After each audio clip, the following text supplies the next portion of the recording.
Ganitong klaseng video mga kapatid ay dapat pa rin natin respeto, no?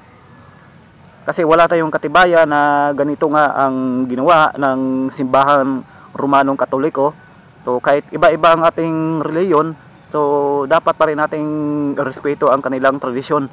Kasi dahil yung iba kapag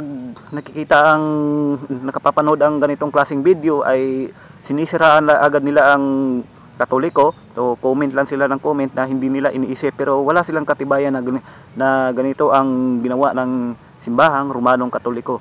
So dapat respect pa rin po mga kapatid. Kasi dapat tayo magmahalan kasi tayo ay tao lang. Ito pong ginawa kong video ay trabaho lang po ito, hindi po ito personalan mga kapatid. Bibigyan lang natin to ng reaction video mula kay Sayong Araw. 12 apostol ni Jesucristo. So paano brutal na pinatay at bakit tinatago ito ng palihim ng Romanong Katoliko. No, mula ko sa Sayong Araw mga kapatid, kung trip mo ang ganitong klaseng video niya at gusto mong manood sa kanyang content niya, ay ilalagay ko lang dito ang link ng video na ito dito sa aking description box. So huwag mo na rin kalimutang mag-subscribe sa channel ni Sayong Araw at click mo na rin ang notification bell para lagi kang updated sa mga bagong video na i-upload niya. So napakaganda ng mga content po niya mga kapatid. At huwag mo na rin kalimutan mag-subscribe sa channel ko. At i-click mo na rin ang notification bell whenever na meron tayong bagong reaction video na i-upload dito sa aking YouTube channel. So huwag na natin patagalin ito mga kapatid. Dahil ito ay trabaho lang po mga kapatid dahil sa aking YouTube channel. Hindi po tayo maninira dito. So magbibigay lang po tayo ng reaction video. Okay? So huwag na natin patagalin ito. Wala naman tayong hinihintay. Simulan na natin.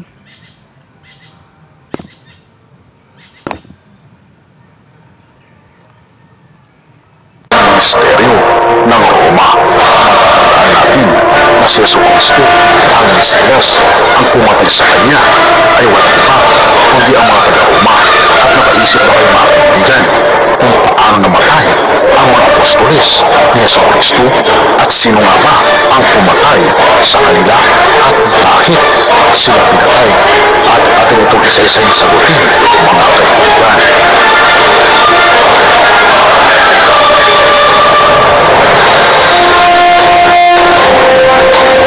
Pagkatapos ni Jesucristo ay nabuhay na muli, siya ay umakyat na sa langit. Pero bago yan, binanggit niya sa mga disipulo ang isang babala. Sa mga Gawa 20 verse 29 to 31, sabi niya dito, alam kong pagkaalis ko ay magsisipasok ang mababangis na asong gubat at walang patawad nilang lalapain ang kawan. Mula na rin sa inyo ay may lilitaw na mga tao magsasalita ng kasinungalingan upang mahikayat na sumunod sa kanila ang mga alagad. Kaya't mag-ingat kayo, alalahanin ninyong tinuruan ko kayo araw at gabi sa loob ng 3 taon at maraming luha ang pinuhulan ko. Ito mga kaibigan, ang babala ng ating Panginoon sa kanyang mga disipulo. At kung ating matatandaan, nung hinuli ang ating Panginoong Jesus ng gabi bago siya ipako sa krus, na ang mga alagad ay lahat sila ay nagsitakbuhan dahil natatakot sila na madamay sa kamatayan ng kanilang master na si Jesucristo, ang ating Panginoong Diyos. Ngunit ano ang nagbigay ng lakas ng loob sa mga disipulo pagkatapos umakyat ni Jesucristo sa langit? Paano sila nagkaroon ng lakas ng loob upang ipaglaban ang kanilang pananampalataya na hudyat na sila ay patayin ng kagaya ni Jesucristo? Ito ay dahil ipinangako ng ating Panginoong Jesus na sa kanyang pag-alis ay darating at bababa sa kanila ang banal na Espiritu. So alam nila ng itong 12 apostol ng ating Panginoong Hesus mga kapatid, alam na nila na papatayin sila. So naano nila yun, na alam na nila yun kung ikakalat nila ang magandang balita, yung tinuro sa kanila ng ating Panginoong Hesus, kanilang Panginoong Hesus. So alam nila na kapag kinalat nila yun ay papatayin sila. So tinanggap na nila yon mga kapatid, alam na nila yon. Kaya ano na talaga sila parang desidido na sila parang gusto na talaga nilang ikalat ito at tatanggapin na nila. Kung mamatay man sila ay nakalat nila ang magandang balita na ito nga si Apostol Pablo, bago siya namatay ay nakapagsulat pa siya ng kalahati sa Biblia. So ito si Apostol Pablo mga kapatid, hindi ito perpektong tao, dati itong kriminal, dati itong Antichrist. So ayaw niya sa ating Panginoong Hesus, pero nung nagpakita sa kanya ang kaluwalhatian ng ating Panginoong Hesus ay nabago ang kanyang pag-iisip. Si Pedro ang nagano sa kanya, sa pamamagitan sa kapangyarihan ng ating Panginoong Hesus ay ginamit niya si Pedro para itong mata ni Pablo ay gamutin.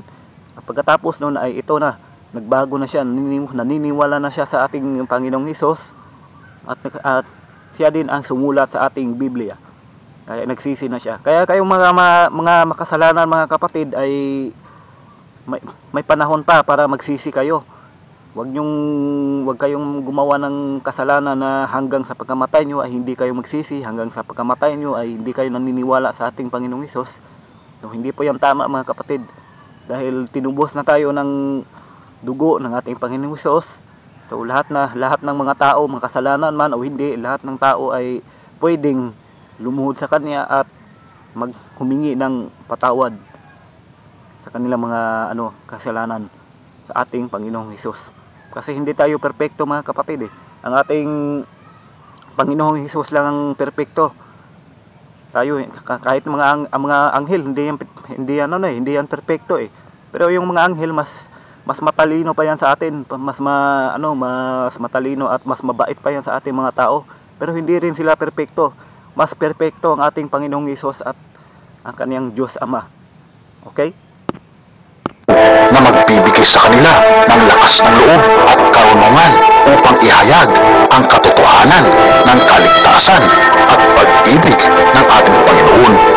Ito ang sabi ng ating Panginoong Hesukristo sa mga alagad na sila ay maghintay sa upper room at sila ay mag-fasting ng 40 days at matatanggap nila ang banal na Espiritu.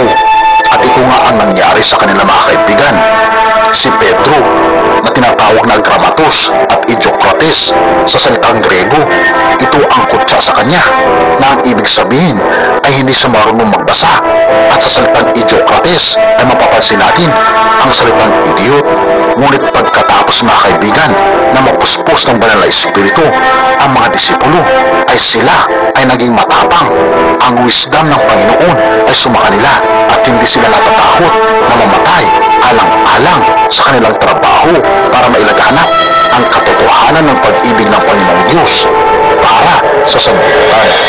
At kung ating babalikan mga kaibigan, ang propesiya, kapanahunan mga kaibigan ng Roma na mainit ang kanilang mga mata patungkol sa mga gawain ng mga disipulo.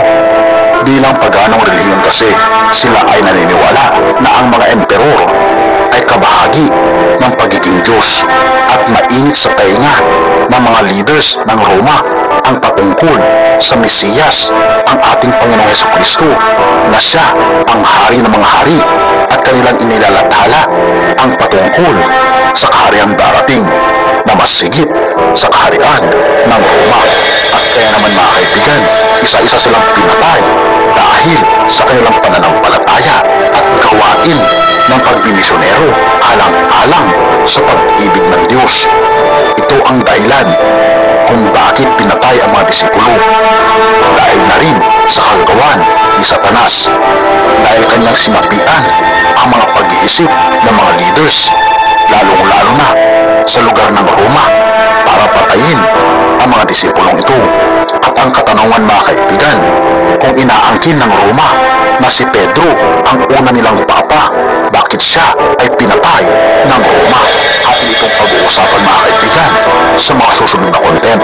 At balik tayo sa ating pinag-uusapan. Ating talakayin ang kamatayan ng mga apostoles o mga disipulos ng ating Panginoong Hesukristo. Unang-una ay si Judas Iscariote. Si Judas Iscariote ay alam natin lahat kung paano siya namatay. Ito ay nakasaad sa libro ng Mateo 27 verse 5. Pagkatapos sinudas ni Judas ang ating Panginoong Hesukristo ay naggiliti ito at ibinalik niya ang 30 pieces of silver na halaga ng kanyang paghuhudas sa ating Panginoong Hesukristo. Ngunit sa kanyang paghingi ng kapatawaran ay hindi niya tinanggap ang grasya ng Panginoon at hindi niya tinanggap ang kapatawaran ng Panginoon. Kaya naman nandun pa rin ang guilt feelings sa kanyang puso at pagkatapos siya ay nagbigti.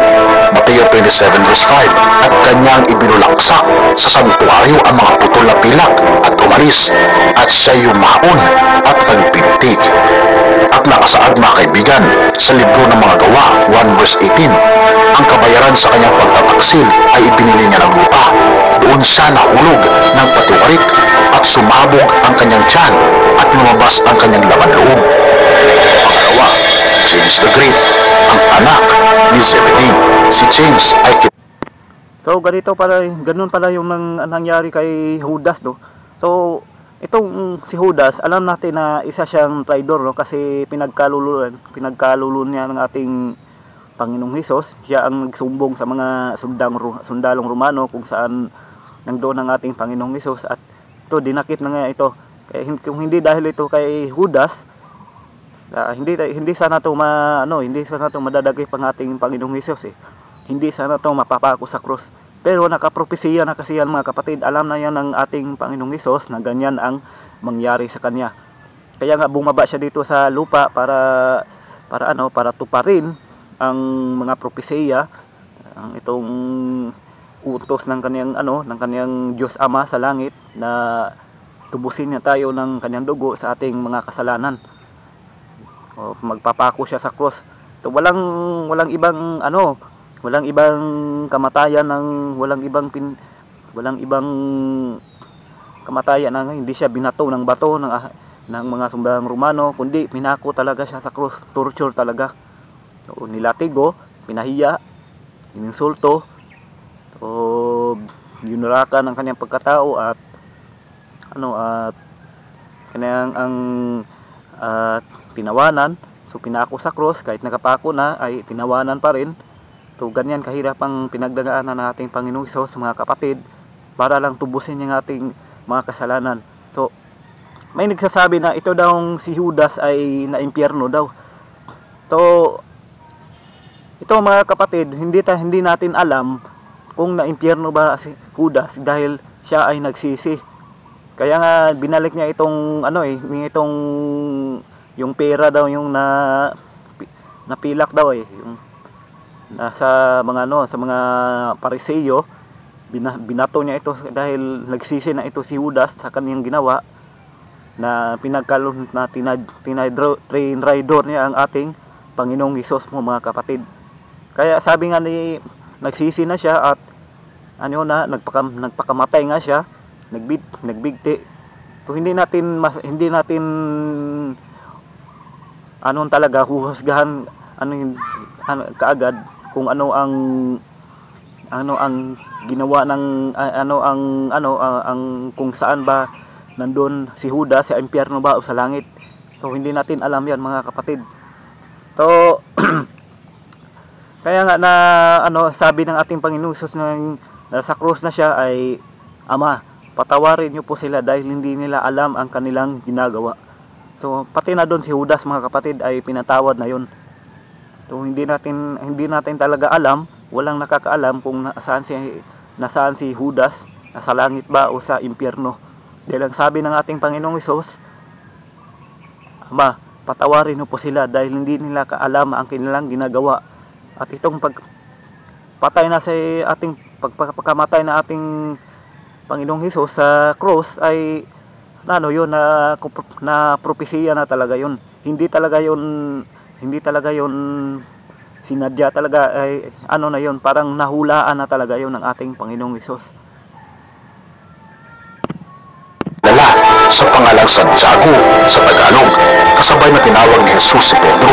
Si Santiago ay kasabayang tinawag ni Jesus kasama ni Pedro. Dahil nandun din si Juan at saka si Santiago nung panahong tinawag ng ating Panginoong Jesus si Pedro. Silang tatlo ay pawang mangingisda at dito ay sinabihan sila ng Panginoon na gagawin niya silang fishers of men. Si James na anak ni Zebedee ang pangalawang apostol.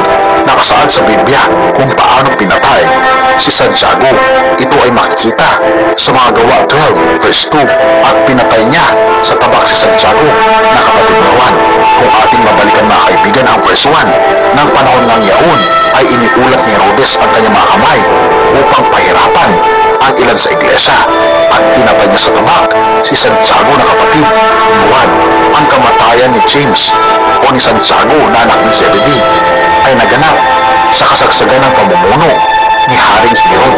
Siya ay pinaniniwalaang namatay noong 44 AD nang makita ni Haring Herodes na masaya ang mga Hudyo.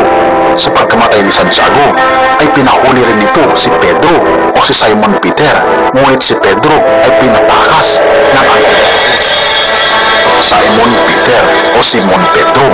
Si Pedro ay anak ni Jonas na isang mangingisda. Siya ay nagmula sa Bethsaida at Capernaum.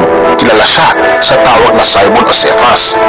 Sa 12 apostol, si Pedro ang tumayong pinakapinuno pagkatapos mamatay ng ating Panginoong Jesucristo. Nanindigan siya bilang tagapagsalita para sa lahat ng 12 apostol. Siya ang unang nagkumpisal kay Jesus. Nagpahayag siya at pinahayag niya na si Jesus ay anak ng buhay na Diyos. Si Pedro ang kaisa-isahang tao na naglakad sa tubig nang siya ay tinawag ni Jesus.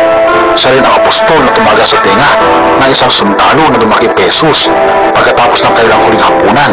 Ang pagkamatay ni Pedro ay katulad din ng pagkamatay ni Jesus. Siya ay pinako sa krus sa Roma noong panahon ng pamumuno ni Emperor Nero. Ito ang panahon kung kailan ang mga Kristiyano ay pinaguhuli at pinapakain sa mga leon sa Colosseum bilang libangan ng mga taga-Roma sa panahong iyan. Ayon sa pinagsama-samang istorya, si Pedro ay pinako sa krus katulad kay Jesus, ngunit hiniling niya na siya ay ipako sa krus ng pabaliktad sa kadahilanang hindi raw siya karapat-dapat na mamatay ng katulad ng ating Panginoong Jesus.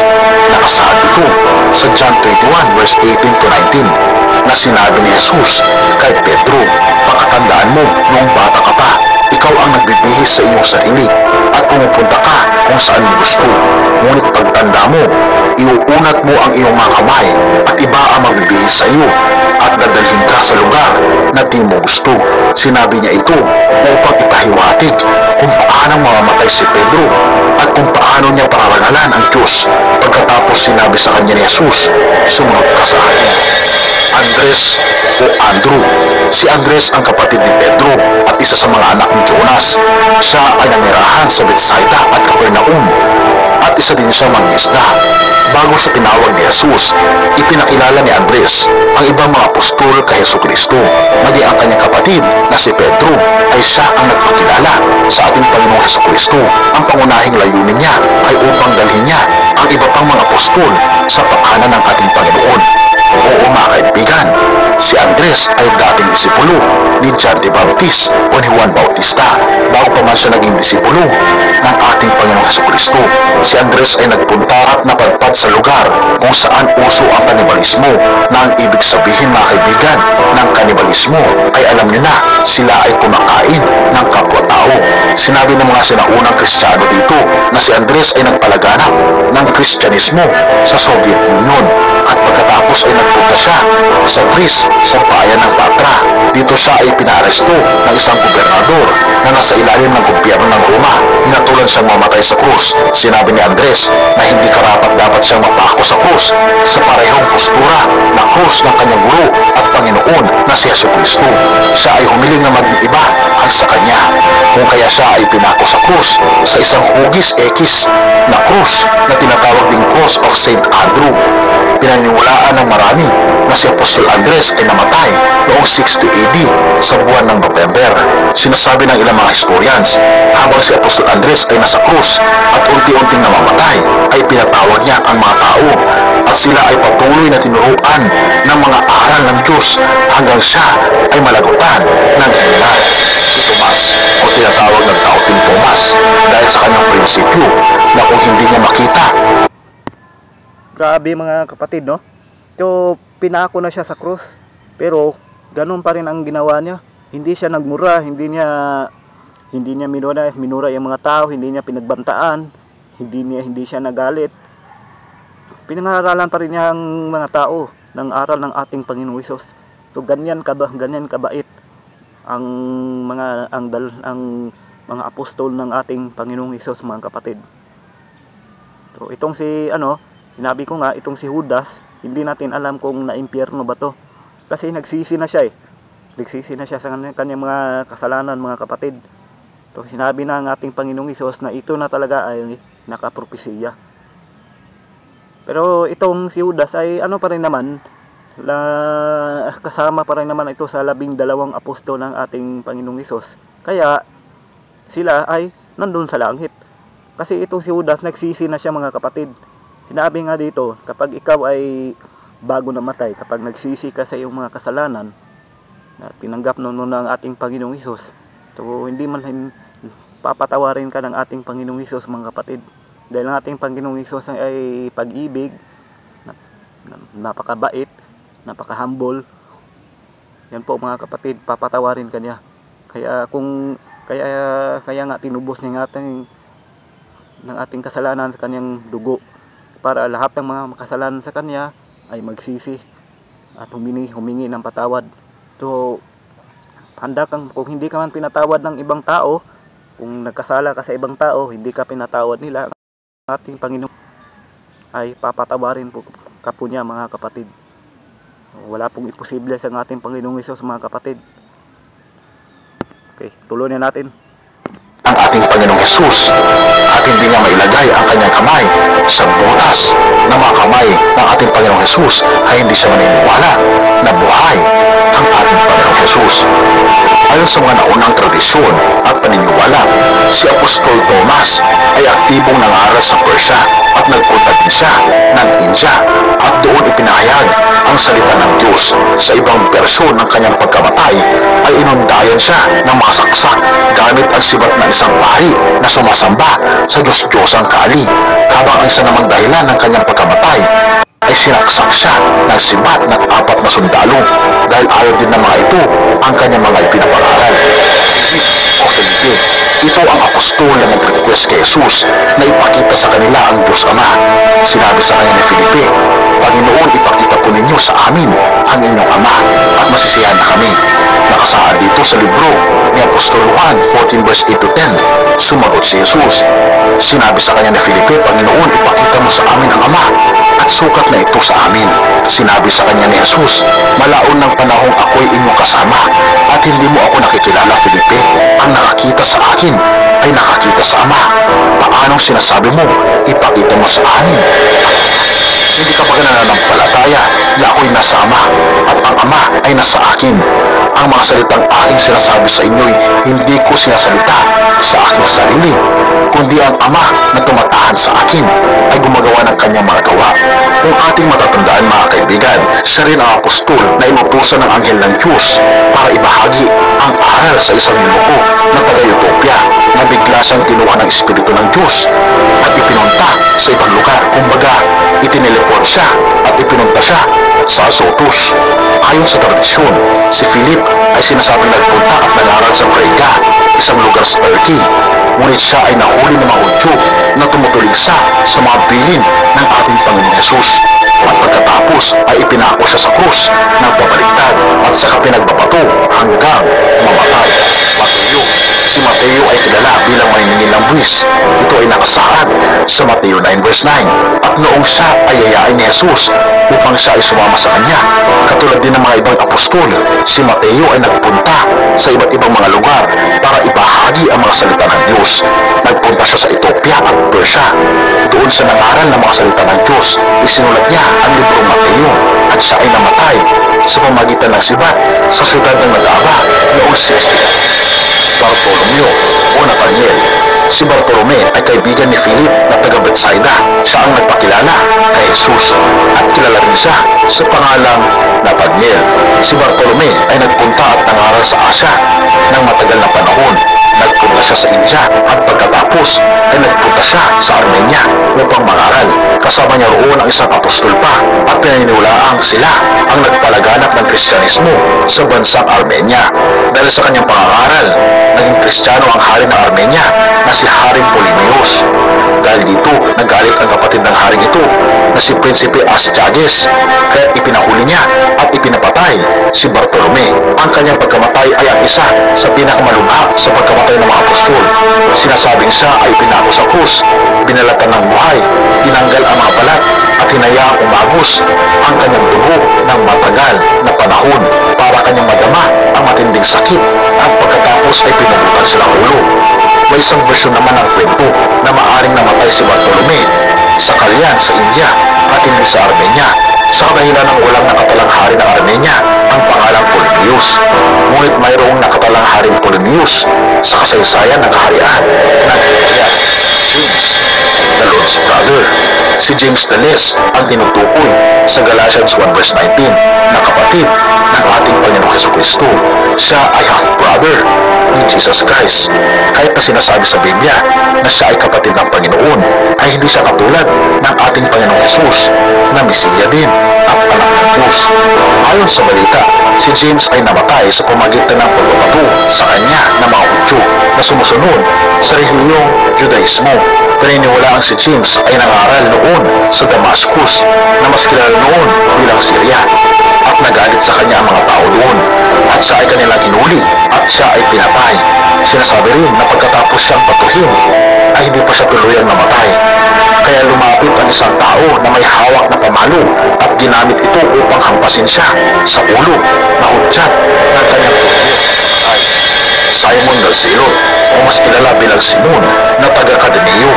Siya ang isa sa pinakamisteryosong apostol ng ating Panginoong Jesucristo dahil limitado at di matukoy ang impormasyon patungkol sa kanya.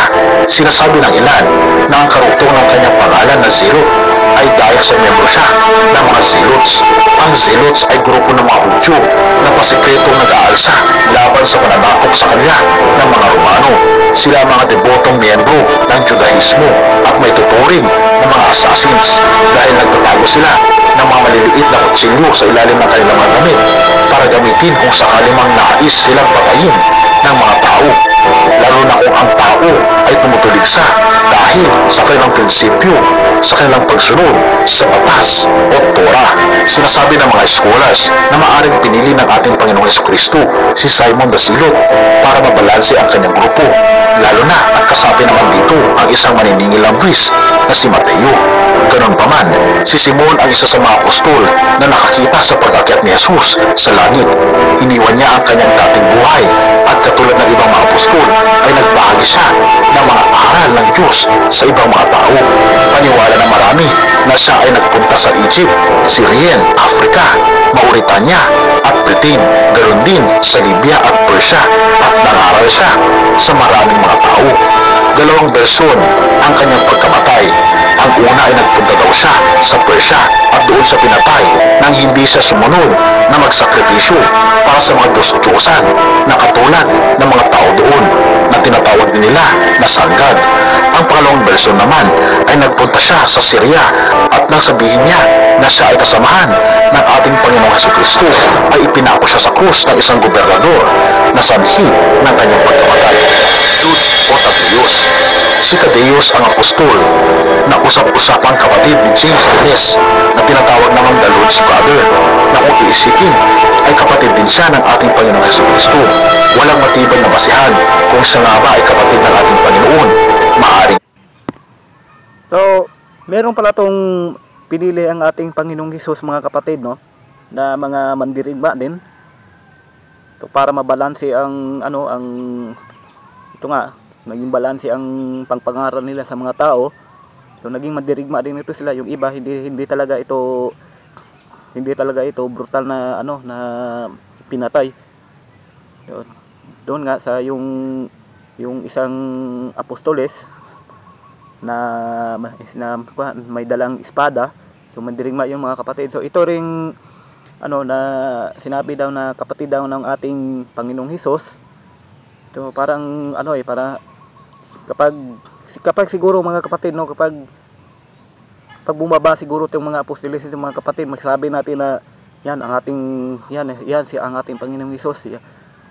Kaya nga walang ang ating Panginoong Hesus, mga kapatid, wala pang nakakaalam siya sa kanya kung ano ba ang totoong itsura, mga kapatid. Dahil kapag meron silang nakikita na imahe daw ng ating Panginoong Hesus, tulad nung babaeng nagdasal sa eroplano na hindi sila ma-aksidente dahil sa malakas na bagyo, malakas na kidlat. So nagdasal sila na sana pa hupain na ng ating Panginoong Hesus ang bagyo, at yun nga ay humupa na yung bagyo, at nakita niya yung pag picture niya, nakita niya daw ng ating imahe ng Panginoong Hesus. Pero yung yung katawan lang nakita, pero hindi yung mukha. Kaya hindi natin alam kung anghel ba yun, hindi natin alam kung mga apostoles ba yun ng ating Panginoong Hesus. Dahil itong ating Panginoong Hesus masyadong masikreto to, mga kapatid. So hindi siya basta-basta nagpapakita talaga. Nagpapakita lang to siya sa mga taong may tapat talaga na pananampalataya sa kanya. Makikita mo lang siya doon sa langit kapag patay ka na. So kung ikaw ay tapat talagang mananampalataya sa ating Panginoong Hesus, kung handa kang mamatay para sa kanya, kaya nga sabi ng ating Panginoong Hesus, kung gusto mong sumunod sa akin ay dapat mamatay ka. So dapat iwan mo yung katawan lupa mo, yung kaluluwa mo ang susunod sa ating Panginoong Hesus. Dahil itong Panginoong Hesus na spirit na to, pwede rin siyang magkatawan tao, pwede rin siyang maging spirit. Kaya kung ikaw talaga ay tapat na mananampalataya sa ating Panginoong Hesus, kung mayroong gustong pumatay sa iyo dahil lang pinangaral mo ang magandang balita ng ating Panginoong Hesus, so kung kahit anong gawin mo, kahit depensa mo sa sarili mo, kung planuhan ka talaga, kung papatayin ka, so walang mga kapatid, masakit yun para sa iyo mga pamilya. Pero ang espiritu mo ay nandun ng kaluluwa mo ay nandun sa ating Panginoong Hesus, mga kapatid. Kaya yan po, ganun ang ating Panginoong Hesus. Kung wala ka rin ditong mansyon dito sa lupa, itong mga apostoles, mga kapatid, napakahirap na nito sa lupa. Wala silang mansyon, mahirap lang to sila. Pero itong si Judas, dahil sa kahirapan ay nagawa niyang pagkalulong ng ating Panginoong Hesus, pero nagsisisi naman siya. Pero ganyan na, mga kapatid, kaluluwa na sila, espiritu na sila, dahil patay na ang kanilang katawan lupa, pero nandun sila sa langit. Meron na silang mansyon doon. Kasama na nila ang ating Panginoong Hesus, itong 12 apostoles, dahil kung nagkasala man sila ay nagsisisi na sila, pinatawad na sila ng kasalanan. Kaya nga sila ang tinanggap na ang pinili ng ating Panginoong Hesus, mga kapatid, dahil alam ng ating Panginoong Hesus na itong mga taong ito ay tapat talaga na mananampalataya sa kanya, handang magbuwis ng buhay para lang ipangaral ang salita ng ating Panginoong Hesus. Okay, so ipagpatuloy natin, mga kapatid. So konti na lang to. Oo, at maaari namang hindi. Ang mahalaga ay isa siya sa mga apostol ng ating Panginoong Jesucristo, nagpahayag ng aral ng Diyos sa mga tao. Si Jude ang pinaniniwalaang sumulat sa libro ng Epistle of Jude. Pag-akyat ng ating Panginoong Jesucristo sa langit ay nagtungo si Tadeus sa Mesopotamia at nangaral siya doon sa loob ng 10 taon. Dito ay madami ang nagpabinyag sa pagiging Kristiyano dahil sa kanyang pamamahayag, at muli siya nagbalik sa Jerusalem pagkatapos ng mahabang panahon para muling makipag-isa sa iba pang mga apostoles. Kalaunan ay kasama niya magpunta sa Judea, Samaria, Idumea, Syria, Iran at Libya, gunit din sa Persia, si Simon the Zealot, at doon mas maraming tao ang kanilang pinangaralan ng mga salita ng ating Panginoong Diyos. Hindi rin klaro ang kamatayan ni Apostol Tadeus na may nagsasabi na siya ay namatay sa pamagitan ng pagpupok sa kanya gamit ang kahoy, o kaya ay pinatay siya gamit ang parakol. Sinasabi naman ng iba na siya ay pinatay sa pamamagitan ng palaso o sibat, at ang iba naman ay naniniwala na siya ay pinako sa krus tulad ng ating Panginoong Jesucristo at iba pang mga apostol.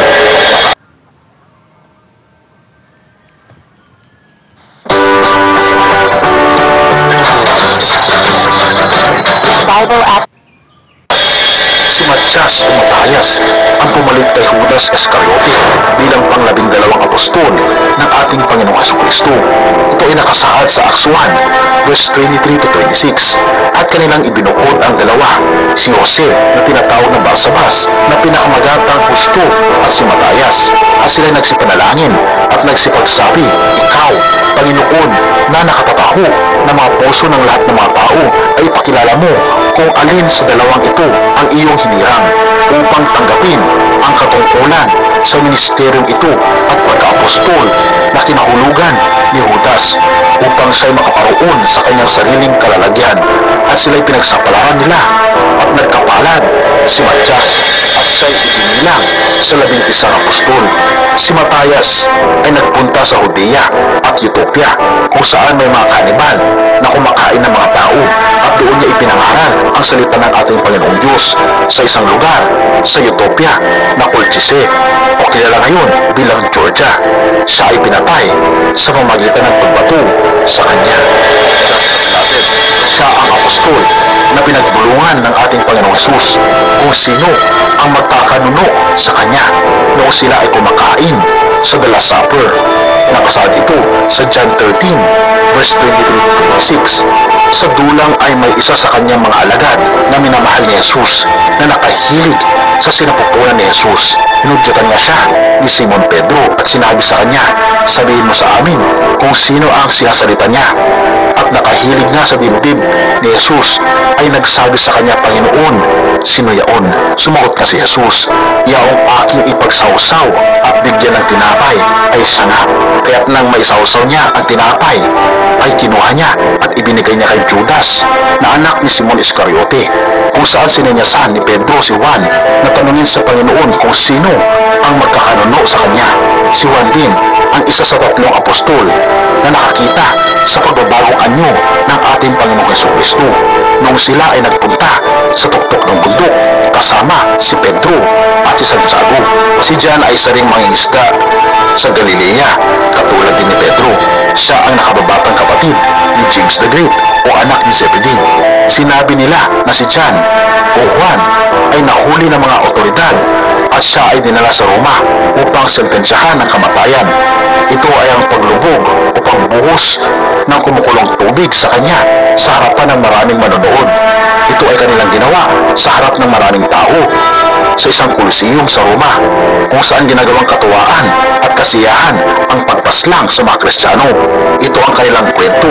Ngunit kung ating makikita mga kaibigan, ay siya ay hindi napatay ng Roma. Kaya naman siya ay pinadala sa Patmos at dito niya sinulat ang libro ng Apokalipsis o ng Revelation sa Ingles, ang huling libro ng Biblia, at siya lang ang namatay ng natural death sa lahat ng mga apostoles ng ating Panginoong Hesukristo. At kung ating makikita mga kaibigan, napakatindi ng pinagdaan. Yun nga mga kapatid, yung huling apostol, ito ay namatay sa natural death. So hindi siya pinatay ng hindi siya sinadyang pinatay talaga, napakaraputal. Namatay siya dahil sa katandaan. So grabe na ito mga grabe talaga tong pinagdaanan ng pinakamatinding pinagdaanan ng ating Panginoong Hesus mga kapatid. Ng ating Panginoong Hesus ng 12 apostol mga kapatid, no? Para lang sundan ng ating Panginoong Hesus. So alam na talaga nila na ganyan ang mangyari sa kanila kapag pinangaral nila ang salita ng ating Panginoong Hesus sa iba't ibang lugar. Dahil nung una mga kapatid, sobrang malulupit ang mga tao, mga sundalong Romano. So hindi sila panahon pa ng ating Panginoong Hesus, hindi sila naniniwala ng ating Panginoong Hesus sa isang Mesiyas, isang hari. So iba yung kanilang hari doon, iba yung kanilang Diyos doon sa nung unang panahon. Kaya ito nga, pinalaganap ito ng 12 apostoles ito at pinangaral ito sa iba't ibang lugar. Kaya ito nga nakilala na nga ang ating Panginoong Hesus. Hanggang ngayon na new generation na tayo, ay tulad ko ay pinapangaral ko rin ang ang salita ng ating Panginoong Hesus mga kapatid. So kung mamatay man ako dahil sa pagpangaral ko ng ating Panginoong Hesus, ay tatanggapin ko dahil diyan na lang tayo mapupunta sa kamatayan. Pero gusto ko talaga magsisi sa aking mga kasalanan. So respeto na lang sa mga dito sa iba't ibang relihiyon, sa Katoliko. So natin yan, mga din natin yan, mga kapwa-tao din natin yan, mga kababayan din natin yan. ang mga ano din natin na dapat natin silang mahalin. Hindi dapat na natin sila insultuhin, hindi dapat hindi dapat natin sila lait-laitin. Ang ganyan ang tradisyon nila. So respeto na lang sa iba't ibang reliyon po mga kapatid. So napakaganda ng content na ito, no, na at pinaliwanag talaga ni sa iyong araw kung ano ang nangyari sa 12 apostoles ng ating Panginoong Hesus. At makita-kita tayo sa ating reaction video mga kapatid. Huwag niyong kalimutan mag-subscribe sa channel ni sa iyong araw. So bisitahin niyo ang link ng video ito dito sa aking description box. Ilalagay ko dito po mga kapatid. At huwag man rin kalimutan mag-subscribe sa channel ko at i-click mo na rin ang notification bell whenever na meron akong bagong reaction video na i-upload dito sa aking YouTube channel. Okay mga kapatid? So hindi tayo naninira dito, hindi tayo trabaho lang po ito mga kapatid. Gusto nating dumami ang subscribers natin. Gusto natin ipaalam sa mga hindi pa nakakaalam ng salita ng Diyos, na mga baguhan diyan, mga new generation, kung ano talaga ang gumagawa tayo ng reaction video mga kapatid. Tulad ng video na ito, ginawa natin ng reaction video para lang malaman din nyo.